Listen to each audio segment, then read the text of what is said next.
impressionante. A gente quer passar depois efetivamente sobre também essa atividade do Minha Vida Sem Você, mas eu queria falar antes um pouquinho, Marcelo, sobre o aspecto científico, né?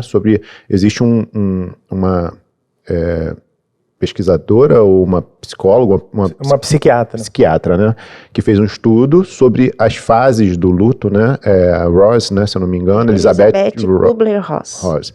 E ela fala em 5 fases do luto, né, e eu queria entender isso com você, se efetivamente essas fases, a gente sabe que existe uma polêmica, né, que tem outras correntes que não aceitam essas fases, mas eu queria entender com você, se você pudesse explicar um pouquinho qual foi o trabalho da doutora Ross, como ela chegou a essas 5 fases e se efetivamente essas 5 fases podem ser sentidas e podem ser constatadas num processo de luto, né, Marcelo?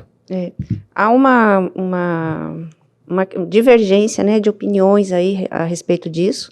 Na verdade, ela não fala do luto, ela fala no livro que foi uma experiência que ela teve com um reverendo, com mais de 25 pessoas em experiência de quase morte, então aquele EQM, e de lá ela trouxe que quando as pessoas voltavam de uma experiência, pessoas acamadas, pessoas que estavam em situação de quase morte, não tinham mais as pernas, estavam debilitadas, elas iam para um lugar, passavam por um portal, voltavam a andar, não sentiam dor. Quando elas retornavam, que elas davam o depoimento, elas ficavam nessas fases de revolta, de não aceitação,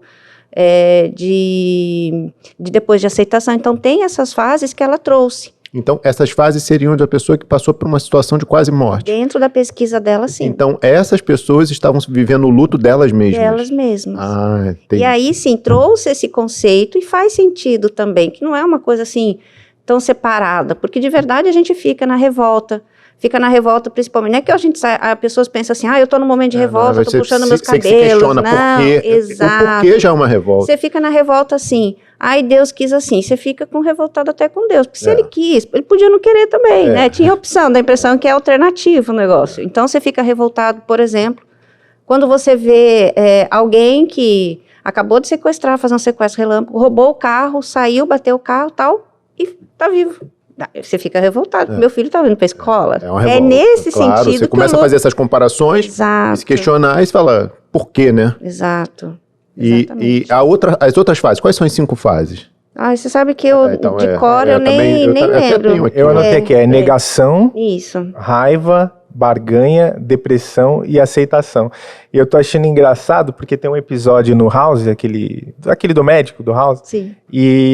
E uma das médicas vai atender uma paciente ali na clínica normal e ela tem um problema bem simples, assim, sei lá, não lembro, mas tipo, tô com dor de garganta.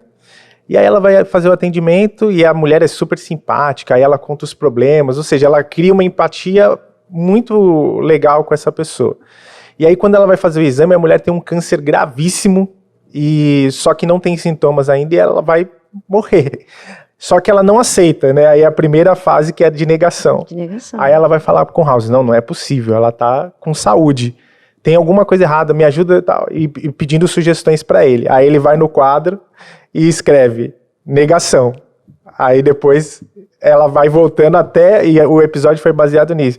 Ela passa pela negação, depois pela raiva, depois pela barganha, depois pela depressão e depois pela aceitação. Então, essa é uma fase que inclusive alguém que perde o emprego muitas vezes, né? Alguém que tem uma separação no relacionamento, exatamente. Então no luto não podia ser diferente. Então ele serve evidentemente para compartilhar outras experiências.